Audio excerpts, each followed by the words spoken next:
Hello সবাইকে, এক নতুন ভিডিওতে সকলকে ওয়েলকাম জানাচ্ছি। সকালে ঘুম থেকে উঠে চা খেয়ে বিছানাপত্র গুছিয়ে ঘরটাকে একেবারে পরিষ্কার ঝকঝকে করে ফেলেছিলাম।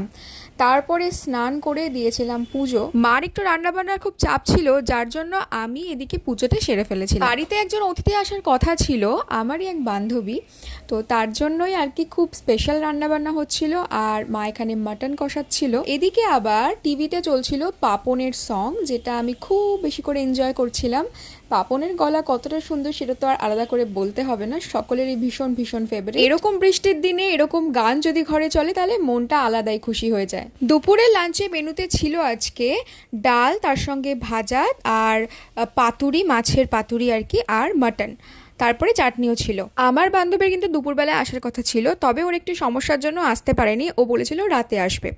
আর দুপুরবেলা খাওয়ার পরে আমরা একটু কুলফিও খেয়েছিলাম সবাই মিলে। ও বিকালে এসেও পড়েছিল, ওকে একটুখানি আশপাশটা ঘুরিয়ে আমরা সন্ধ্যেবেলা বসে মোমো খাচ্ছিলাম আর সবাই মিলে গল্প করছিলাম। আমরা গল্পে এত মত যে এর থেকে বেশি ক্লিপ নিতেই পারিনি আমি।